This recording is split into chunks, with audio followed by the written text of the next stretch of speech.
شفاء لروحي وحبل المتين ورحمة قلبي وحصن الحصين. شفاء لروحي وحبل المتين ورحمة قلبي وحصن الحصين. وأمن حياتي وخير الدليل إذا تهت يوما مع الحائرين. فقرآننا هدينا والحبور وبشر يسلي الفؤاد الحزين. وفي الليل عند احتلاك الظلام سيبزغ منه الضياء. أعوذ بالله من الشيطان الرجيم. بسم الله الرحمن الرحيم. الحمد لله والصلاة والسلام على رسول الله وعلى آله وصحبه ومن والاه. أما بعد. وقال الذين لا يعلمون لولا يكلمنا الله أو تأتينا آية كذلك قال الذين من قبلهم مثل قولهم تشابهت قلوبهم قد بينا الآيات لقوم يوقنون. Yani ilgirki derslerde sözlənətqan əhli kitabның hədidin aşqan tələbləri, hədidin aşqan iftira töhmətləri haqqında ayət davam qılıvatıdı. Bilmeydiğə ədəmlər, yəni müşriklər, bilimsiz kişilərini kupparlar deməkçi. Deydi o, nimişki Allah bizgi sözləmeydi deydi yani. Allah bizgi sözlü olmamdı. Ya ki bizge inik bir pak delil kəs olmamdı. Bunda bir, ular deydi ki, asman örülgendek, asmanın bir azap kelgendek. Ondan ilgiri kişilərimi müştəqəbini qağan. Allah bulağı cavaben deydi o ki, neyin faydasını keltirgenden ki? Çünkü sizlerden ilgiri ki ümmet mi? Peygamber'den bu müştəqəbini degen ki, oxşaş, ilgiri peygamberlerin ki ümmetleri mi? Bulağı oxşaş gepni qağan. Bulağın hemmisinden kalbi oxşaş. Yani mesele, qanaat qılmaslık meselesi emas. Ya ki kallısının ötmeslik meselesi emas. Belki inkar qilish, buyun tavlıq qilish, yuğan gədellik qilish meselesi. Yani bularning bu yolga kirgisi yok. Meyli sebep qandaq olsun. Şoňaşqa bular onu dep baqıdı, bunu dep baqıdı. Bugünkü ayet tilga ilingan mazmunlarni bularning dep baqqan geplerining içindeki bir gep. Yani bular kösüwatqan bahanening içindeki bir bahane. Qad bayyanal ayat liqawmin yuqinun. Haqiqi bular işenç sahibi olsa, haqiqatni izdise, biz bularga delil paketlerimizni oturup qo'yib boldik. Yeterlik delil bor. Agar ko'zini echib insof bilan qarash qilan, bu erinmasa yoki qarashga ro'yi bo'lsa, yeterlik delil bor. Biz bayon qilib boldik buni da'vatida. Ya'ni oyat karimada Alloh subhanahu va taolo allazina la ya'lamun bilmeydigan, yani bilimsiz, nadan deb ifodaldi. Bular kim o dese, ne kuparlar yani. Bular Peygamber aleyhisselamdan Allah'ın ulağı bevasıta sözlüşünü talep kıldı. Biz iman etdiğine şop qalsa, bizge gep qılsın davatıdı bular. Allah bulağı bevasıta sözlüsün diyen gep, Allah'ın gepini bevasıta anlayımız diyen gep. Yani Musa aleyhisselam Allah'ın kelamını anlayan dek. Yani Allah'ın kelamından nimeni məqsəd qılatıdı bular? Yani Allah bulağa Muhammed aleyhisselam'ını asman menhicini bulağa yetkizüş için evetkellikini deyişni istavatamdı. Nimde persinamdı Allah bulağının kaşığı kilip. Bulağa mağmının peygamberim depersin mu? Huddi bulağının bu ehvali Allah subhanahu wa ta'ala Kur'an başta Resulullah'a güçlendiriş yüzünden düşürgen bütün mucizeler bularni qanaat qilishga yetmagandek. Rasululloh bular ko'rsatgan Allohning mo'jizalari bularni qoyil qilolmagandek bir xil holat bor bularda.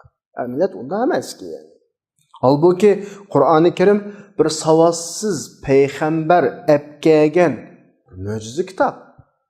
Qur'oni Karimni hozirgi o'qiyotgan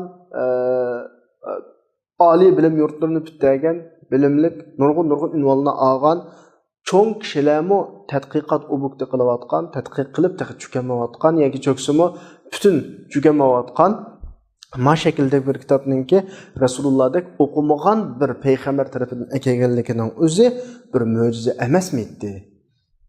Bular Resulullah'dan Yüzbergen nurgun işlerini soğudu. Av kandak, mav kandak, av nimo, mav nimo degandek. Allah subhanahu wa ta'ala bu işlerinin tefsilatı ile Resulullah'a hemmeni vehik berdi. Hatta Kur'an-ı Kerim kelgüsü yüz birdiğen hadisler hakkında oturuğa çıktı. Manda iş buludu deb.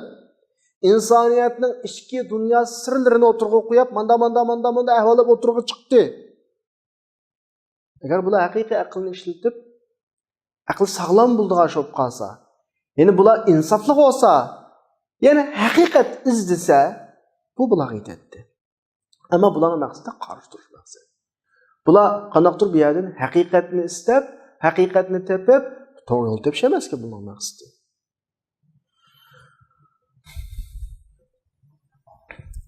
Qana dese,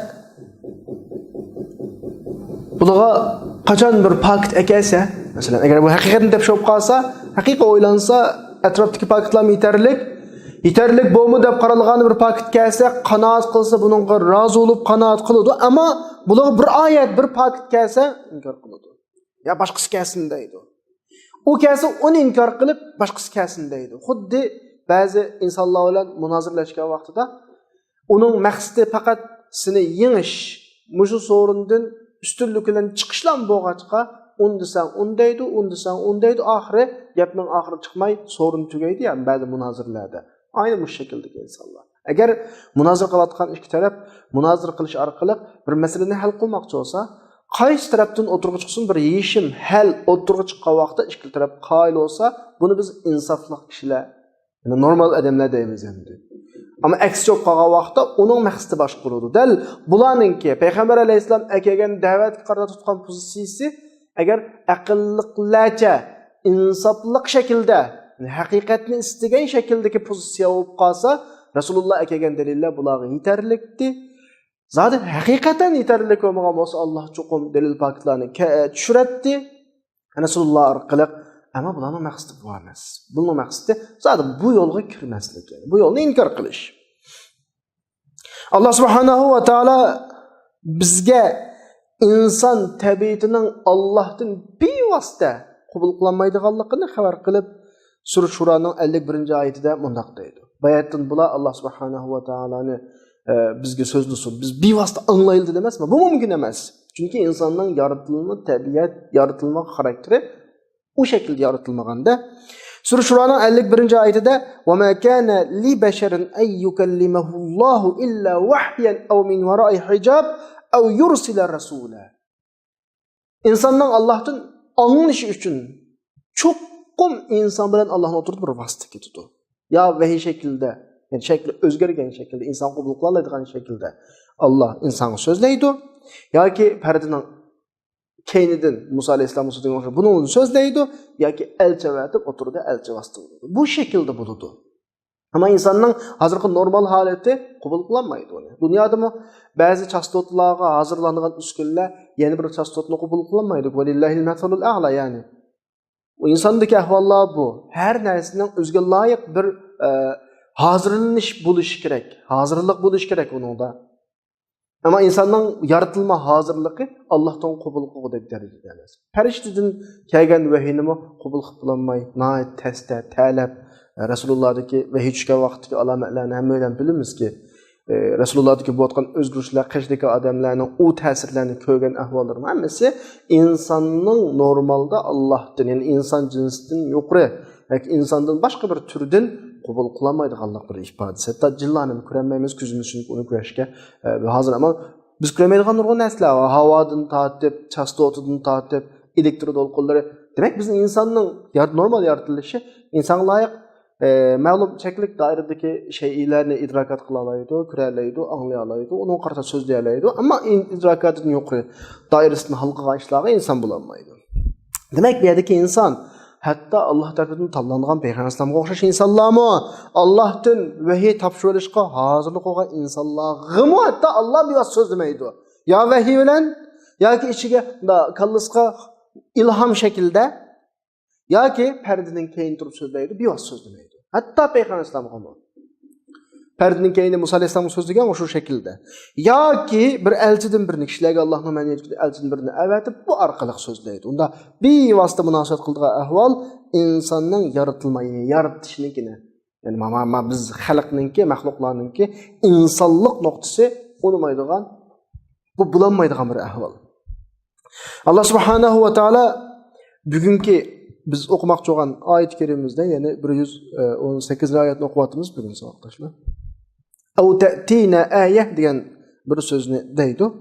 Yani bilmeydiğin kişiler Allah bizge bir sözlüsün ya ki bizge bir inak paket gelsin. İkinci talebi bu amdi. Birinci talebi Allah bir vasıta bizge sözlüsün davatıdı bular. İkinci talebi ya ki bir inak bir delil paketin birisi gelsin. Bu da ne demek şanda vasıtası kuparlı bir yerde. Talep kılıvatkan delil paket Allah ekemetçi olgan bulağı royapka çıkarıp bunda kılmakçı olgan delil paketler kegen takdirdim bula işenmeydi. Bu kegen sırıt bulanın kupurluğu tehimi aşıdı, karşılığı tehimi aşıdı. Bu hakta Sur-i İsra'nınki Sur-i İsra'da Allah Subhanahu ve Teala وَمَا مَنَعَنَا أَنْ نُرْسِلَ بِالْآيَاتِ biz bikağa ulu talep kılgan o paketlerini evetmeyimiz emez. Bunu evetmezlikimiz sebebi, evetmezlikimizin sebebi bunu ilgili kişilerimi inkar kılgan. Biz Semud'a inik kılıp bir tügüdün birini möcize şekilde köz aldı da körüp durduğu mesela bula inik buluvatkan işlerini aynı körüp durduğu tügüdün birini bəydik. Bala bu tügü zulümü bunu öldürüş araqılıp azap odu çaralığın. Bu adamın ahvalını şu. Biz burun mu kılgan bu ahvalını. Yani kuparlı talep kılıvatkan paket diyede ima eğitimizde. Bulan ima etkuzmaydı yani.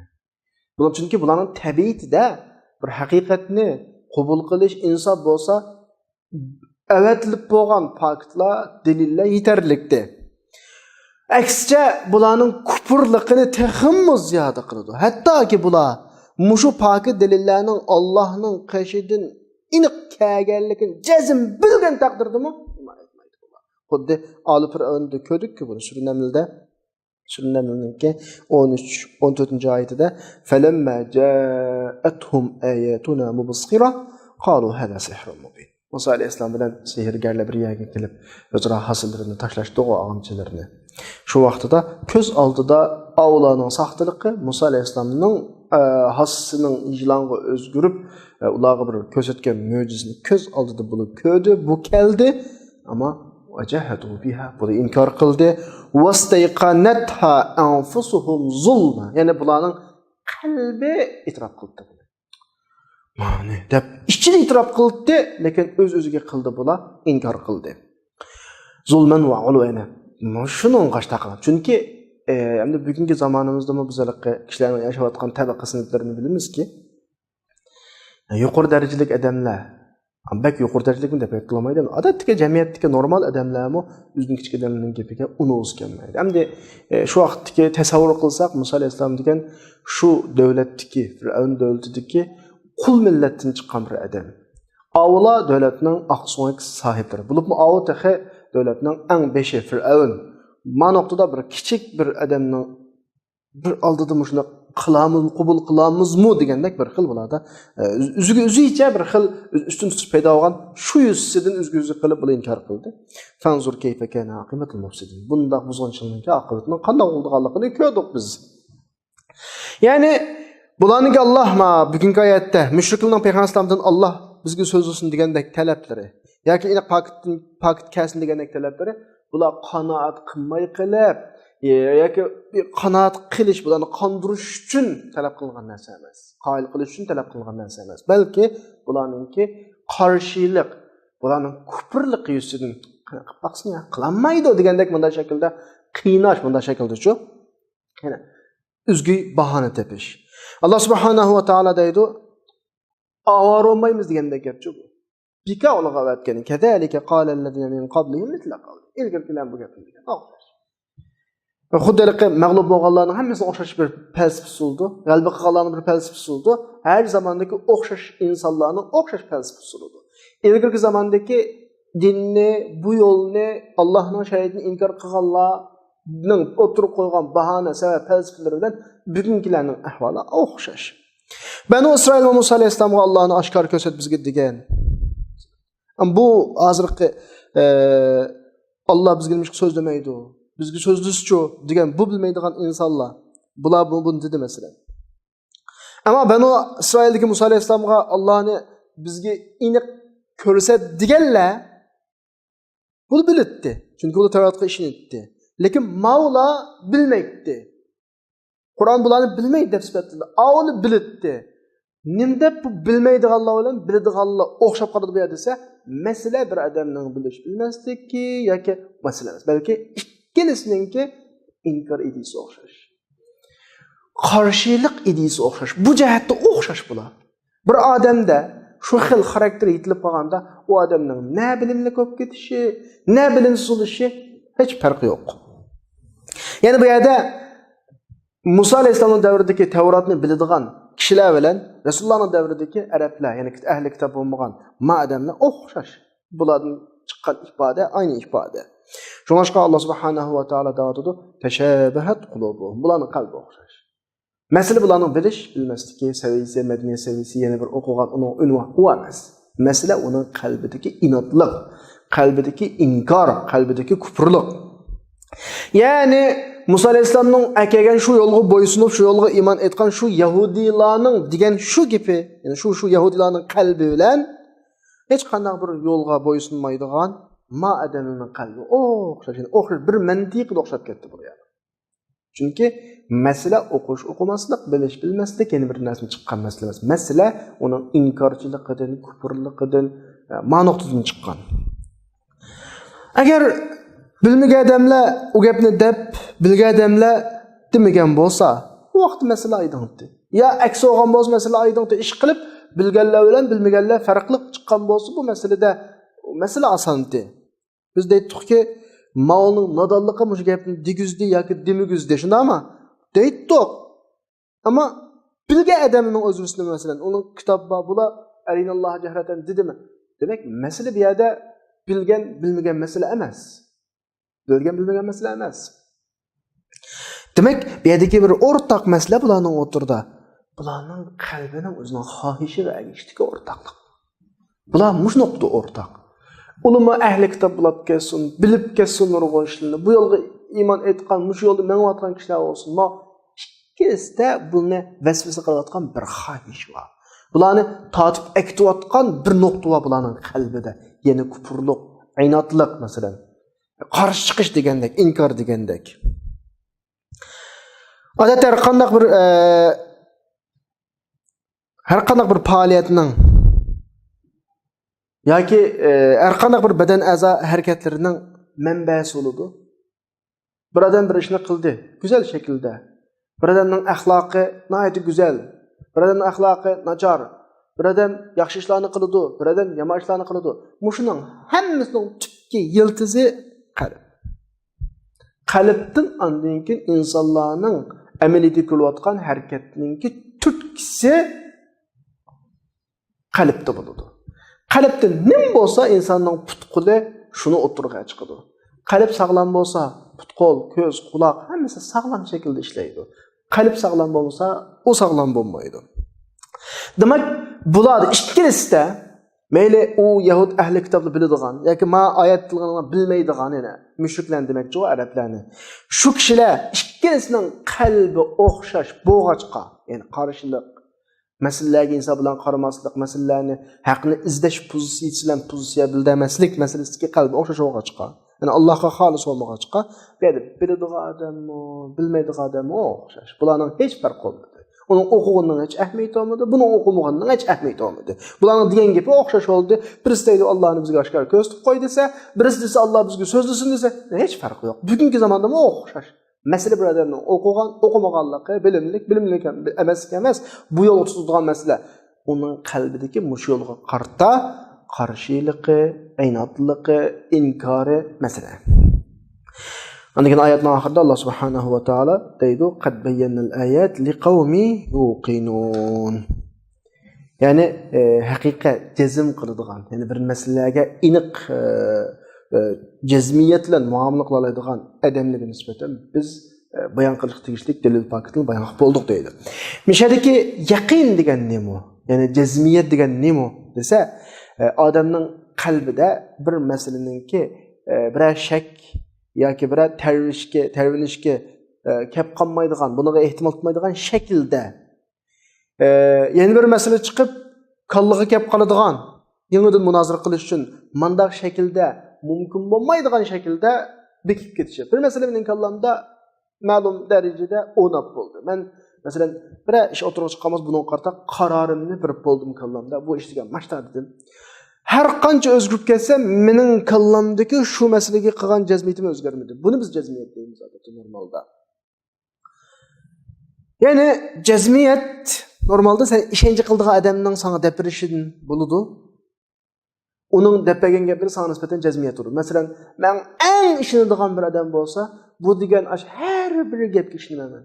Bu gap menga nisbatan jazmiyat. Masalan, Alloh desa jazmiyatni deydi. Men Allohga haqiqiy ishongan bo'lsam, Payg'ambar alayhisalom desa, gapi haqiqat bo'ladi. Men Rasulullohga haqiqiy ishongan bo'lsam. Shunga masalan, imonning haqiqiy chin ifodalaridan birisi, tarixda o'tgan o'rnak namunalardan birisi Sayyidimiz Abu Bakr radhiyallohu anhuga boshqalar sening ma hamroying Rasululloh demakchi. 7. osmonga chiqib demish. Baytul Muqaddasga bir kishida berib ketdimish. Deb Abu Bakr radhiyallohu anhuga bu gapni degan vaqtda Abu Bakr radhiyallohu anhu nim degan, agar Muhammad yani sallallohu alayhi vasallam shu gapni degan bo'lsa, ras. Qaranglar, bu yerdagi Abu Bakr radhiyallohu anhuning Rasulullohga bo'lgan ishonch. Mana biz yaqin, arabchada yaqin deymiz, jazmiyat deymiz. Jazmiyat bayatni degandek, ya'ni ishonch qildigan kishi bizga deb bergan bo'lsa, bu yerdan bizga jazmiyat paydo bo'ladi. Biz buni arabchada ilmal yaqin, jazmiyat bilan hosil bo'lgan ma'lumot deymiz buni. Ilmal yaqinligini jazmiyat bilan hosil bo'lgan ma'lumot. Endi masala buningdan men eshib, boshqa ishonchlik odamdan olgan jazmiy xabardan birisi, masala buningdan eshib ko'z bilan ko'radigan bir holatga yetsa, buni ayn yaqin deydi. Masalan, menga qattiq ishonchligan, mening eng yaqin odamlarimda voy sirtda manda bir ishlabdi, anda olibdi, munda olibdi, mana shu yuz beribdi degan bo'lsa, menga nisbatan bu gap jazmiy gap endi. Bu ishni men unga yolg'on aytmaydi u menga. Mana biz ayn yaqin desak, men sirtga chiqib shu ishni ayni ko'zim bilan ko'rgan bo'lsam, bu ish menga nisbatan aynal yaqin bo'ladi. Keskin o'zim ko'rgan ish endi bu yani. Yani aniq ko'zing bilan ko'rib, boshqalar tarafidan boshqalarning ko'rganligi haqida so'zlanib, senga deb bergan gapni o'z ko'zing bilan ko'rgan bo'lsang, aynal yaqin bo'ladi. Endi shu yuz bergan ishning ichiga kiribmanmi? Shuning bir personaji men bo'lgan bo'lsam. Mashina vaqasini birisi bo'ldi. Men shu mashina vaqasiga yo'laqadim, men mashina ustidagi men bo'lsam, men shu ishning ichida bo'lib qolsam, shu ishning ichiga vaqtda haqqul yaqin. Men yuz bergan ish. Boshqa deb bergan gap ilmul yaqin, jazm xabar, jazm ma'lumot. O'z ko'zing bilan ko'rgan aynal yaqin, jazman ko'z bilan ko'rgan narsa cho'qim aniq manda narsa. Sen shu ishning o'zining sohibi, sen shu ishning personaji bo'lib qolgan bo'lsang, yuz bergan ishningki sendan bo'lsa vaqtda haqqul yaqin bo'lsa. Qur'oni Karim shu 3 yaqinga 3 xil muomala qilganda ilmul yaqin, andakin nima? Aynul yaqin, andakin haqqul yaqin. Demek endi bir xulosalasak, jazmiyat ma'lum bir ishonch, sen ishonch qildigan odamdan xabar shaklida kelgan bo'lsa, buni biz ishonchlik ma'lumot, ishonchlik bilim deb qaraymiz. Yani ilmul yaqin deb ataladi. Aniq ko'z bilan aniq ko'rilgan bo'lsa, bu vaqtda jazmiy ko'rgan, aniq o'z ko'z bilan ko'rgan masalaga aylanadi. Sen shu narsaning ichiga kirib, sen shuningga munosabatlik odam bo'lib qolsang, buni bo'ladi, haqqul yaqin bo'ladi. Alloh subhanahu va taolo sura Takasur'ninki 1-oyatidan 6-oyatgacha mush masalani o'tirib qo'ygan, qaranglar. Alhaakumut takathur hatta zurtumul maqabir kalla sawfa ta'lamun thumma kalla sawfa ta'lamun. Sizlar buncha shaklda dindan yuz o'rib boshqa yo'lda menib ketib borsizlar. Sizlar bilib qolasizlar. Yapılıp kella law ta'lamuna ilmal yaqin la tarawunnal jahl. Law ta'lamuna ilmal yaqin deganda ilmi yaqin shaklda bilsanglar bo'ladi. Buna degani Allohning Rasuli sizlarga yetkizdi, Qur'on sizlarga yetkizdi. Buningga haqiqiy ishonsanglar deganni ko'rsatdi. La tarawunnal jahim. Mana bu yerdagi birinchi bosqich bizga Alloh tomonidan ilmul yaqin keladi. Peygamberler tarafından kitaptan. Andakin ikinci basqıç ثُمَّ لَتَرَوُنَّهَا عَيْنَ الْيَقِينَ deb özümüz aynı gözümüzden bunu görürüz de. Yani kıyamet günüsü biz şu dövzaqning ustiga qo'yilgan siratning ustidan o'tgan vaqtda o'zimizning ko'z bilan ko'ramiz. Bu aynal yaqin bo'ladi. Endi undan keyin sura Voqiyaninki 92, 93, 94, 95 oyatlarda va amma in kana minal mukazzibin ad-dallin fanuzulun min hamim va tasliyatu jahim inna hadha lahu haqqul yaqin deb akbarlarning dövzaqqa kirdiganligini tilg'ab ketib kupparlı dövzaqqa kirgan vaqtida an bu haqqul yaqinga aylanadi. Jazmiyat ras amali u odamning ko'z oldida paydo bo'lgan bo'ladi. Bu vaqtda dövzaqqa kiradi deydi. Alloh mu'minni dövzaqni haq yaqin shaklda kurashdan saqlasin. Ammo mu'min dövzaqni kiradi siratning ustidan o'tgan vaqtda, lekin o'zi ichiga kirib ko'rmaydi. Sirtdan kirdi, mu'minga daxli solmaydigan shaklda kiradi. Alloh unda shakl qilishdan hammalarni saqlasin. Mu'min siratning ustidan ketib o'tib kiradi.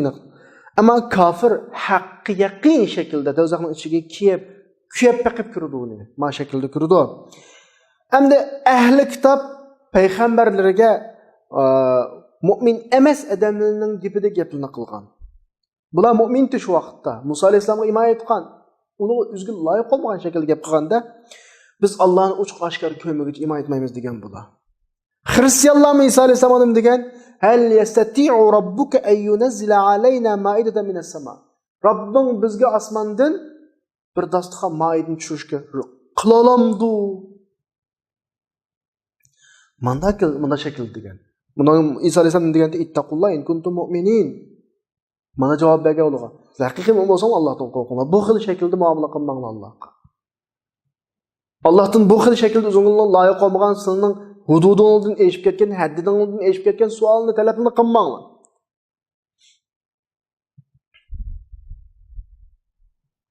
Demek hem de İsa Aleyhisselam'ın ergeçkişleri özü mümin, Hristiyanlar, Yahudiler, Musa Aleyhisselam'ın ergeçkişleri şu vaxtda mümin, bu da mümin turup, aş kitabı işinip turup, peygamberge işinip turup, kafirliği geptep. Yani kafirinin Allah'ını görüşünü talep kılışı, maddi möcüzelerini talep kılışqa rıgbetlendirgen bular.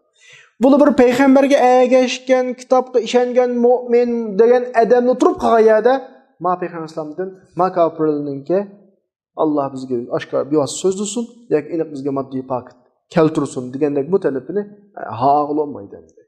Mesele bu.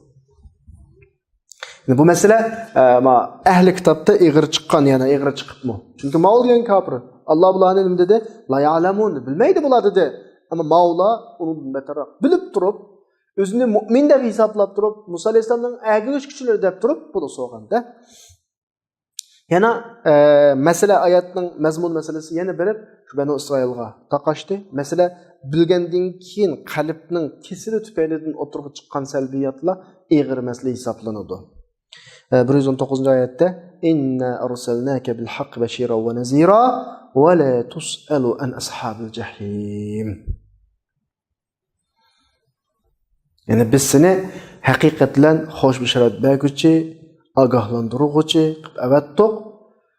Sen jahim ashablaridan so'ralmaysan deydi. Jahim ashablari dovzaq kirdigan kishilardan so'ralmaysan. Bu biz ilgirki mazmunlarda özlüksiz ehli kitapninki nakaslikleri, karşılıkları, şununla ergişip Mekke müşriklerininki karşılıkları, meselelerini kalbide çönsümü ama itiraf kılgılı unmaslıqı, karşı çıkışları, bu davet ikisiga tesir göstergan işler. Peygamber İslam'ın bir insan bunu sütülen bunun tesirine uçraydı. Resulullah yürüke ağrıydı Resulullah'ınki. Resulullah iç ağırtıdı bulağa.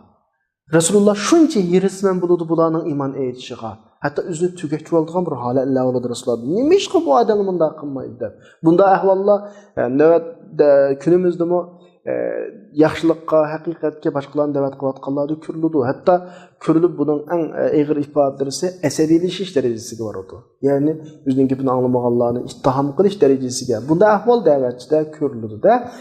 Bunun Allah subhanahu wa ta'ala bu yerde Peygamber'e qanday şekilde teselli verilse, biz seni hoş bisharat bergüchi agahlandırıcı evet. Vaziyetin bu.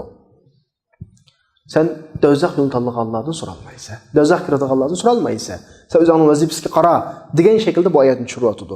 Endi mushu oyatda bizning diqqatimizni tortadigan, qaraydigan bir nuqta bor. Men tarjima qilgan vaqtda biz seni haq bilan avatdik deb biz deb tarjima qilyapman. Allah subhanahu va taolo o'zining ish harakatlaridan, ishidan ma'lum bir masala haqida bizga xabar bergan vaqtda davomli köplük şekilde biz degan ifade şekilde kullanıldı. Bizde. Yani bu biz degan ifadeni adeta normalda devletning reis, padişahları biz manda ishga buyruq qildik degan manda şekilde kullanıldı.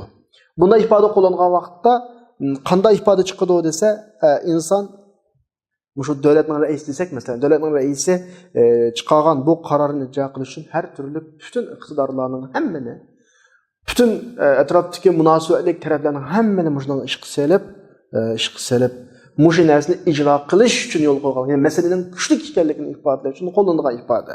Masalan, shu davlatning raisi chiqargan qaroriga soqchi, sud, qurolli qism, davlat hammasi o'rtaq. Buni deya masalan urush masalasi bo'lib qolsa, ya'ni o'xshamagan taraflardan o'xshamagan iqtidorlarning hammasi mushu qarorni ijro qilish uchun mo'rini tirab o'rtaqlik judamdi.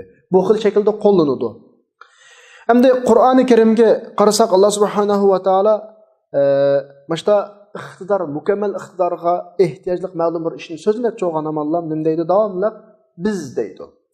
Inna nahnu nazzalna zikra va inna lahu lahafiz. Bakchiq buningki misollari. Biz Qur'oni Karimni tushundik degandekchi. Ammo Qur'onning yana bir tarafiga qarab boqaylik. Qur'on Allohning yolg'iz ilohligi, Allohga yolg'iz ibodat qilish babiga kelgan vaqtda yakka almashishildi. Men degan iboratni ishildi. Ya'ni masalan bunun misollarimiz ko'p. Sura Tahoninki 14-oyatda innani analloh deydi Alloh. Men Alloh deydi. La ilaha illa ana, mendan boshqa iloh yo'q. Fa'budni va aqimis salata lizikri. Men ibodat qil, men uchun, men asal shun namoz o'qi deydi. Ibodat babida, ulug'iyat babida men deydi. Biz ibodat qil, biz demaydi vaqtda. Demak, ish harakatda mana ko'plik shaklda akiladi, biz degan shaklda. Ammo ibodat, tavhid masalalarida yakki shaklda keladi, yakki shaklda. Buna deyishimiz sabab nima desa, biz shu nuqtani tushunishimiz uchun bunday akilishi, ya'ni Allohning ish harakati, qanaqadir Allohning yolg'iz qudratining natijasi, yoki ilmining natijasi, yoki hikmatining natijasi va yoki rahmatining natijasi emas, balki Allah'ın işlerinden her kandak bir iş ta Allah'ın mutlak kudret, mükemmel sıfatlarının hepsi mücessemlenecek. Allah kılan işte Allah'ın bütün esma sıfatlarının hepsi mücessemlenecek, mükemmellik sıfatları. Ana oğanı bir yerdeki köplük şekli, biz degen köplük şekli bizning dikkat nazarimizda muşu hakikatga qana qilish tortish uchun shunga kelgan. Yani bu yerde Allah'ın bütün kudretini bir şey geldi degandek bir ifade. Yani bizning aqlimizga Allohning sıfatlarının mükemmelligi aşkar olsun. Mesela biz insonlarga qarasak, bazı insonlar qilalaydi, lekin bilmaydi. Bunday ahvollar bo'ladi. Bilishi mumkin, qilmaskin, bunday ahvollar bo'ladi. Bilishi mumkin, qilalishi mumkin, ammo mushundagi yaxshi go'zal uslub yo'qolib ketishi mumkin. Demek bir iş qilishda şu ishga ketarlik bütün sifatlar, iqtidorlarning hammasi mukammallik talab qilinadi ki. Demek mayadaki Allah subhanahu va taoloninki inna arsalnaka bil haq degandagi biz degan iboratni qo'llanishi va boshqa oyatlarda biz deganni qo'llanishi Allohning bütün sifatlari. Razzaqligi, alimligi, basirligi, qahhorligi, masalan, xoliqligi, bütün sifatlari, bütün Rahman Rahimligi masalan hammasi mush ishda mujassamlangan degan o'qimni ifodalash uchun biz deydi Allah subhanahu wa ta'ala. Endi bu yerda oyatning uzun mazmuniga kelsak, biz seni haqiqat bilan elchi qilib avatdik dedi. Haqiqat o'zgarmas, buzilmas, muqim, prinsipal masalalarni biz haqiqat deymiz. Masalan, siz ko'z oldingizda bir hodisadan birini ko'rdingiz. Hodisadan birini, bir ish yuz berdi ko'z oldingizda. Sizdan shu ko'rgan narsangiz ne? Yuz bergan ishni bir depranda boshqalar talab qilib qolsa, aynı şekilde deprelaysan bo'ladi. Manda ish oldu, anda ish oldu, anda oldu, bunda oldu deb. Ma'lum mezgil o'tgandan keyin yana bir qatim talab qilsa, yana siz aynı şekilde ilgirkiga o'xshash gapirasiz. Ammo yolg'on javob qilsangiz-chi, gaplaringizda to'qinish chiqadi. Shunga arablarning bir maqol tamsilisi bor, yolg'on javob aksi yo'l debchi. Demek mendeki haqiqat babida, haqiqat degan so'zni biz inna arsalnaka bil haqq degan haqni tushuntirishni davatimiz bu gaplarni. Haq degan nima bo'lsa, o'zgarmas muqim ish, o'zgarmaydigan ish. Yani haq öz Arab Respublikasiga tanaqquz etganmaydi, o'zgarmaydi. Rasululloh haq bilan avatilgan ekan, Rasululloh kishilarga yetkazishi kerak. Haq qiyomatga qadar haq bilan qoladi, o'zgarmaydi. Rasululloh qanday yetkazgan bo'lsa, bugungi kunda bizmi shu peti yetkazamiz, qiyomatga qadar shu peti yetkaziladi. Nima shop kelsin, qanday shop kelsin, prinsiplarni tushmaymiz, haq o'zgarmaydi. Bashira va nazira degani xo'sh bishorat berguchi, ogohlantiruvchi dedi. Bishorat degan shu sizni xushal qiladigan vaqti kelayotgan ko'z oldingizda. Masalan, mana bir masalan ayoli homildor bo'lib qolsa, voy ayolim homildor desa, bu yoki ayolingiz homildor ekan, o'g'il ekan, ayolingiz qo'zqudagi bola desa, buni xo'sh qiladi yoki qiz ekan desa xo'sh qiladi. Masalan, bu der kamida xo'sh qildigan ish xo'sh bishorat bo'ladi. Endi ogohlantirish degan nima desa, bir aram qiladigan odamni kilovatgan bir ish. Belki bunun o'rnini to'liqlab saqlanishimiz mumkin. Masalan, bunda bir ish varken de biz bir aram bulduğum bir işler var. Bu ogohlantirishlidir. Endi Rasululloh nimidin xo'sh bishorat beradi, nimidin ogohlantiradi desa, jannatning iymon etgan odamlarga jannatning ne'matlari bilan xo'sh bishorat bersa, inkor qilganlarga, kufrlik qilganlarga dozoqning azobidan ogohlantiradi. Xo'sh bishorat ogohlantirish degan muayyan bir manhajlik sistemlik bir yo'l talab. Bir sistemni ko'rsatib turib, sistem bu, yol bu. Bu yolda mangsa, manda mukofot var. Mangmaysa, manda şekil ceza var. Degan şekilde. Ayetning oxirida Alloh subhanahu va taolo payg'ambar alayhisolamga deb: "Va la tus'alu an ashabil jahim." Sen cehennem egilerinden do'zax kiradiganlardan so'ralmaysiz dedi. Yani Rasululloh o'zlarini do'zax azobga tashlagan kishilardan so'ralmaydi. Ularni hidoyat qilishdan mas'ul emas. Rasulullohning vazifasi faqat yetkazish. Sura Kahfning 6-oyatda: "Fala'allaka baqi'un nafsaka ala atharihim illam yu'minu bi hadal hadis asafa." Yani sen ular iman etmasa, o'zingni tugashtirma, bir aram bo'lma, ularni o'z holiga qo'yib degan şekilde Rasululloh o'zining mas'uliyatini oydinlashtirdi. Sura Shu'araning 4-oyatida aynı şu lafzdagi oyat: "La'allaka baqi'un nafsaka alla yakunu mu'minin in nasha' nunzil alayhim minas sama'i aya fazallat a'naquhum la khadi'in." Agar biz xolisak ularni hammasi mu'min qilib tutdik, osmondan dalil paket degan ularning ko'z oldiga chiqiziblar. Majburiy shaklda bosmoq qilib tutdik ularni.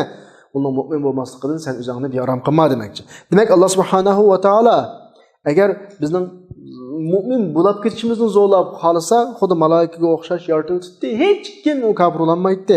Lekin bizga Alloh subhanahu va taolo ixtiyorlik berdi. Nimishqa Allohni yaxshi ko'radigan qalb bilan o'zligimizni kelishimiz uchun qandaqdir majbur emas. Majbur bo'lib qolsa hech ahamiyat olmaydi. Chunki malaikalar bog'i hammasi yaratilishdan ibodat shaklida yaratilgan, ibodatdan boshqa shaklda ularda hech qanday bir ahvol yuz bermaydi. Bu shaklda malaikalar bor. Ama biz hem de ihtiyarlık degan bir alohidlik qo'shib yaratilgan maxluq. Allah bizni o'zimiz tanlay oladigan holat yaratdi. O'zimiz tanlab suyib Allohni qo'shib olsak, bu Allah suyunadigan ish bo'ladi. Bu haqiqiy iymon bo'ladi. Allah subhanahu va taolo kishilarni iymon aytmaslikni ixtiyor yaratdi deb aytdim deganimdek, payg'ambarningki kishilarni iymonga zo'rlab kuch bilan majburlash mas'uliyati, majburiyati yo'q. Chunki Allah mecburlaştığında xalqımız hamma xalqini aşağı yaratib tutdi. Ammo jahim sohiblari degan oyatdagi ashabul jahim degan jahimning sohiblari ahli do'zaxni ko'rsatdi. Jahim degan so'zni davomli Qur'onda kelsa do'zax deb tarjima qilamiz. Bu arab tilidagi jamaha, jumuh degan so'zdan ilingan. Ya'ni asli bundan bir-birini to'qinishdi, yolqindi degandek ma'noda. Ya'ni o't qattiq yolqinjab ketsa, masalan, buni biz jamahat nar deb qo'yamiz. Yani qattiq kuyib bunda, yolqindab kuyib, shunda bir narsa bağan hamallam kuydiradigan, o'chmaydigan bunda shakl ketsa, bu jamaha bo'ladi. Yani oyatdan maqsad Alloh subhanahu va taolo o'zining rasulini va o'zining dinini da'vat qilayotganlarni xotirjam qilmoqchi. Yani payg'ambar ogohlantirib, ama kafir bo'lib ketgan kishilar bilan zihning mashg'ul bo'lib qolmoqchi. Sen ular bilan bo'lma. U chiqib yotgan kallandan. Chunki Rasululloh ulug' nisbatan o'z vazifasini ado qilib bo'ldi. Rasulullohning ustiga hech qanday gunoh yo'q bu masalada. Chunki Rasulullohning vazifasi yetkazib bo'lding, sen xotirjam bo'l degan shaklda Rasulullohga tasalli beryotdi. Ya'ni xotirjam qilyotdi. 120-oyatda yana o'xshash ahli kitobning nurg'un xatoliklarini ilgari so'zlab o'tdik. Bularning naqadar yo'ldan chiqqan, bilib turib, ko'rib turib, nurg'un dalil faktlar yuz berib turib, yo'ldan chiqqan insonlar ekanligini ko'rdik. Ammo musulmonlarga kelgan vaqtimizda ahli kitob musulmonlarga ba'zi yiqilishidi, yaqinlashgandek tuyg'uludi. Musulmonlardagi Alloh qo'ygan muhabbatning ta'siri, dinning kuchayishiga bo'lgan muhabbatning ta'siridan ahli kitobni bunda bir yaqinchilik qilsam yoki bunda yo'l tutsam, bular yiqilishib bir musulmon bo'lib qolarmikin degan umidda ba'zi yo'llarni, qadamlarni besib soladi. Alloh bu yerda masalani kesin hal qilib davatudiki: "Walan tarda ankal yahud walan nasara hatta tattabi'a millatahum qul inna hudallahi huwal huda ولئن اتبعت أهواءهم بعد الذي جاءك من العلم ما لك من الله من ولي ولا نصير." deb dinninki masalalarining kesin ekanligi, prinsipal masalalarda tushib turish degan narsaning yo'qligi. Chunki boshqalarning uyi boshqa. Sana ergishama, sen har qancha tupasanmi, ular sana tupamaydi deganni kesib aytdi. Dediki, Yahud Nasaralar ikkisi qo'shilib emas. Ne Yahudlar, ne Nasaralar. Mani rozi qilsang, ana rozi qilsang, mavquf bo'ldi. Ya'ni har ikkisi sendan rozi bo'lmaydi. Toki sen shularning yo'liga ergashsan. Men bir masala bor yana. Yahudlarga ergashsang, xristianlar qo'pidi, xristianlarga ergashsang, yahudlar qo'pidi, ikkisi teng ergasholmaysa, masala bu.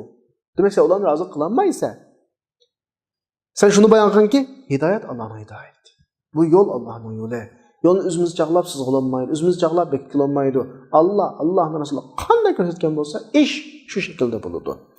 Agar sen haqiqat, ilm kap bo'lgandan keyin, masalaning nima ekanligini bilib bo'lgandan keyin, ya'ni ulug'ga ergashsan, uning xohishiga ergashsan, qanday bir shaklda har qanday bir bano sabab bilan oy ulug'anda qilib, bunda qilsak degandek bir bano sabablar bilan yo'ldan chiqsang, malaka minallohi min vali va la nasir. Hech sen Allohdan yordam beruvchi yo'q. Ya'ni sen bu yo'ldan chiqqan bo'lding degan bo'ladi. Shunga da'vat sohiblari, dindagi so'z sohiblari boshqalar bilan muomala qilgan vaqtda masalaning xarakterini bilib muomala qilish kerak. Ya'ni Yahudlar payg'ambarning qishig'iga kiratdi, ammo qanday kiratdi desa bir gap anglig'ili yoki bir haqiqatda bo'lsa tushunili deb emas, hiyla-mikr. Na gap tutib olib pochoqchilik qilish deymiz-ku bizning tilimizda. Pochoqchilik qilish uchun kirib bizga gap bo'lsa qilpa, ya'ni bizning kitoblarimizdagi gaplar haqida bizga gap qilpa. Bizni qarab baqili agashkida ko'p qolsa agashsak, bo'lmasa qilib qolsak deganda gapni qilib kiritdi. Inson tabiatida bizning qishimizga birisi kelib, qori kofirdan birisi kelib, boshqa dinliklar birisi desa, bizning tabiiy deymizda bizning insoniy dinga bo'lgan, boshqalarning iymon etishiga bo'lgan qiziqishimiz yuqoriga chiqadi. Allah subhanahu wa ta'ala Yahudi Hristiyanlarning Rasulullohga hiyla-mikr qilishni yo'lini uzmoqchi bo'ldi bu oyatda. Ular buni tutmadi. Ya'ni Yahud Nasaralar islom millatining ergashishida unda ish yo'q. Buning maqsadi seni ularning millatiga ergashtirish. Ular sen bilan bo's deysa, ammo ular sening ular bilan bo'lishingni qanaqa qiladi, tamom qiladi. Bu bizning yo'limiz kirkasi deydi. Allah da'vatida "Walan tarda ankal yahud walan nasara tatat." Yahud Nasaralarning yo'liga, diniga ergashmaganga qadar eni buni sendan rozi bo'lmaydi. Endi bu yerda oyatga qarasak, "Walan tarda ankal yahud walan nasara" deb la degan so'z Nasaraning qaytiriqdan takrorlandi. Bu nimani ifodalaydi desa, ikkisining ayrı masala ekanligini, Yahudlarningki, Xristianlarningki o'rtaq nuqtasi yo'qligini, bizdan bir narsa talab qilishda Yahud Nasaralar bizga ilmi kirishilishda ayrim. Biz ma'ni rozi qil deb bo'lsak, o qo'pudi, ani rozi qil deb bo'lsak, ma qo'pudi. Bu ikkisi birga emas demakchi. Ya'ni Yahudni rozi qilsang, Xristianlar rozi bo'lmaydi, Xristian rozi qilsang, Yahud rozi bo'lmaydi. Agar Alloh subhanahu va taolo bu yerda la'na akamay, "Walan tarda ankal yahud va nasara" degan bo'lsa, vaqtda bu ma'nosi ikkisining mush nuqtadagi, mush ifodadagi, mush maydondagi nuqtasi o'rtaq. Bu ikkisi birlashib seni yo'ldan chiqaradi. Sen bu ikkisini rozi qilolmaysan degan ma'no chiqdi. Yo'q, ayrı shaklda chiqadi hozir mayada. Chunki biz o'qib o'tdik-ku 113-oyatda Sura Baqaraninki Yahudlar Xristianlar haqida, Xristianlar Yahudlar haqida nima deydi? Va qalatul yahud laysatun nasara ala shay va qalatun nasara laysul yahud ala shay. Xristianlar Yahudlarni nol deydi qilg'ashni, hammasi baka deydi. Yahudlar Xristianlarni qilg'ashi baka deydi. Bu xil shaklda o'zaro bir-birlariga yaqin kelmaydi bular. Ani bu ikkisini rozi qilaman deb ikki tarafga mengib bo'lmaysa, ham mangsang bo'lmaydi degan shaklda. Ya'ni demak, Alloh subhanahu va taolo bu yerda shuna demoqchiki, senda ne Yahudlar rozi olmaydi, ne Xristianlar rozi olmaydi. Ayrı-ayrı şekilde. Sen Yahudilarning rizoligini o'ylasan, Xristianlar senden razı olmaydi. Xristianlarning rizoligini o'ylasan, Yahudlar razı olmaydi. Deb bo'lib, hatta tattabi millatahum. Ularning diniga ergashganga qadar da'vat qildi. Millat degan so'zning asli arab tilidagi ma'nosi bir yerga to'plashish, moyillik, to'plash degan ma'noda, chunki millat to'g'risini, xatosini odam o'zining millatiga bir xil yig'ilish, to'plashish edi. Shu nuqtadan dinni millat deb atagan. Alloh subhanahu va taolo Sura Kafirunda mu'minlarning mushriklar, kafirlarga bildirilgan ifodasini so'zlab, "Va la antum aabiduna ma a'bud, va la ana aabidun ma abadtum, va la antum aabidun ma a'bud." Rasulullah müşriklerninki ibadet almashtır talebiga qarata nima dedi o'sha oyatda? "Men ibadet qilg'ingiz, siz ibadet qilmaysizlar, siz ibadet qilg'in, men ibadet qilmayman" degan shaklda javob qaytardi. Hammadan o'zining yo'liga bir xil qanaqa qilib yig'ildi. Bu nuqtadan shu dinni millat deb atagan arabchada. Va Uyg'urchadagi millat, arabchadagi millat din ma'nosida. Ya'ni ularga bir din nisbatida muomala qildi-da, kafir mushrik bo'lsa. Endi o'sha oyatdan biz o'zimizning oyatiga kelsak, Yahud Xristianlarning zodi diniga ergashgan seni rozi olmaydi demasmi? Biz mushularning diniga ergashishdan bizni nima saqlaydi? Qanday ular nima orqali saqlanamiz biz desa, oyatning keyingilarni deydi. Yoki yeni bir oyatda Sura Al-Imron'ninki 73-oyatida "Qul inna hudallohu val huda." Yo'l. Allohning yo'li yani. Mush oyatning o'zida bor hozir bugungi oyatda. "Qul inna hudallohi huval huda." Haqiqiy yo'l Allohning yo'li da'vatidir.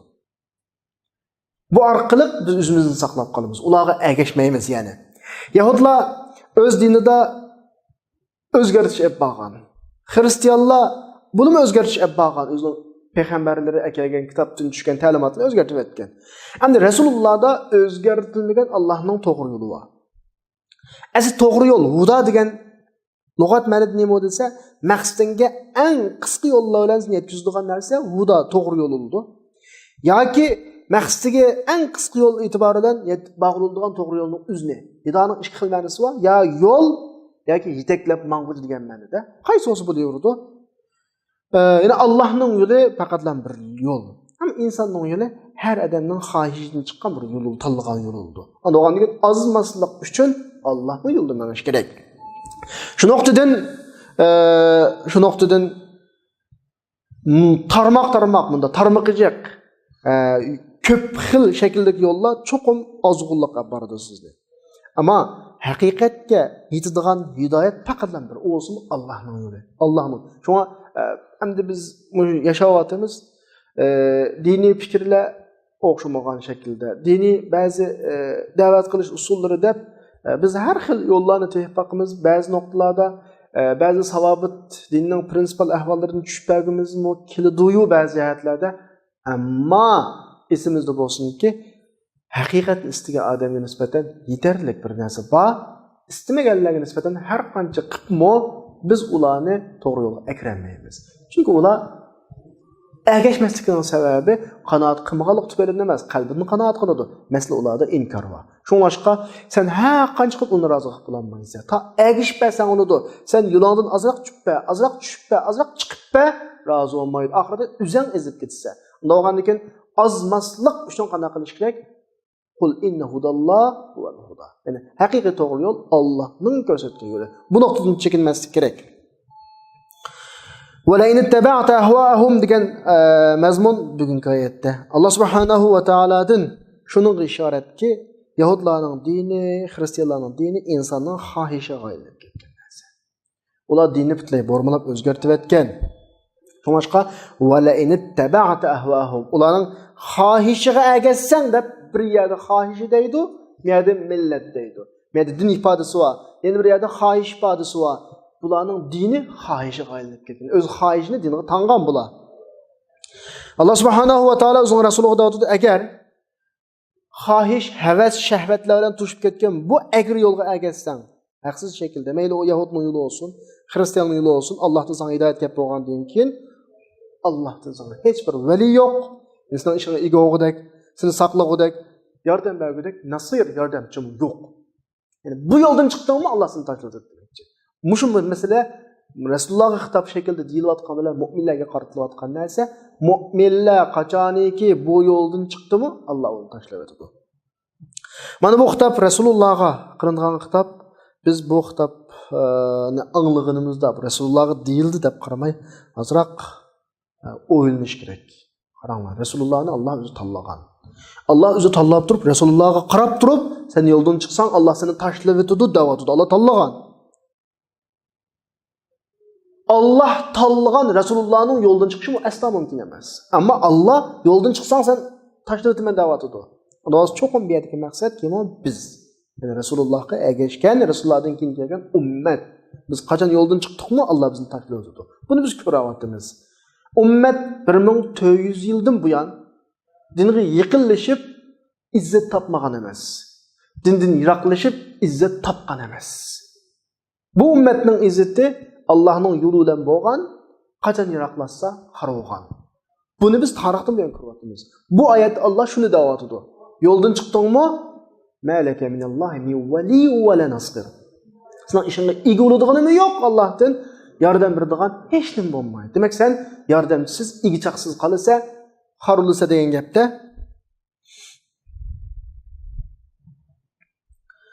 unda olmaganda Rasululloh qandaqdir Yahudilarning ya Xristianlarning yo'llariga ergashib, buni bir mayil qildimiki deydigan o'zining prinsiplarini tushiradigan ahvol yo'q Rasulullohda.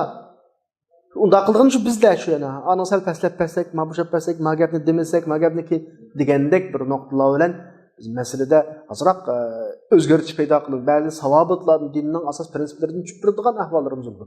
Buning xitob qiladi Alloh subhanahu va taolo. Yana bu yerda bizning jazm shaklda shuni bilishimizni Alloh istaydi bu yerda. Yani Allah Resulullah'tan qabul qilmagan ishni, Rasulullohning yo'ldan chiqishini qabul qilmaydi.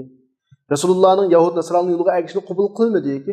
Rasulullohdan qabul qilmagan bu ishni qanchalik cho'ng odam bo'lib kelsin, Rasulullohdan keyin hech kim qabul qilmaydi. Rasulullohga xitob qilib, tahdid shaklda yo'ldan chiqsang, sen egang yo'q da'vatida, Rasulullohdan boshqa har qanday odam yo'ldan chiqdimi, uni ega solmaydi. Rasulullohdan keyin bir odam kelib, bilimni da'vo qilib, "Voy, men undaqdim, mundaqdim, ish mundaqdi, men mundaq bilimdordim, mening bunda nimam batdi. Bu ishni mundaq qilsa qotdi, ma Yahudining, ya Xristianlarning ma yo'llariga bunda hadish bersa qoldi yoki bunda shaklda bir bularga chiroyli ko'rinib, bularni biz o'zimizga mayil qilsa qoldi" degan odamlarga biz kesin deymizki, Alloh o'zining habibi rasulidan qabul qilmagan bu uslubni hech kim qabul qilmaydi. Biz unda qilmaydi deymiz. Çünkü Allah bir yerde misalını Resulullah'ını keltirdi. Yahudinin, Hristiyanның diniga ergişiş tamamen erkanak şart aslında red kılınıdı dedi.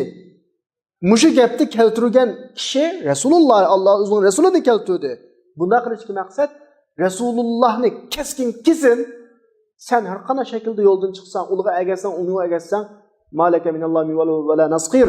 Hiç yardımcı yok, hiç seni kollug'uchi yok, sen egog'uchi yok deyish orqali ma din bilan uning yiqilishimiz, buning yiqilishi degan bahona bilan o'ynashdik Allohga. Ma dinni o'yinchoq ko'rdik Allohga, kesin yo'lni qanaqangi kesish uchun. Bunda ish yo'q. Yo'l degan yo'l. Haq degan o'zgarmaydi har zamonda. Siz u yoki bu bahona bilan bu dinning prinsiplardan tushib kelishingiz, prinsiplarni o'zgartirishingiz qat'iy to'g'ri emas degan shaklda bizga ogohlantirish beriladi. Va axiru da'vana alhamdulillahi robbil alamin.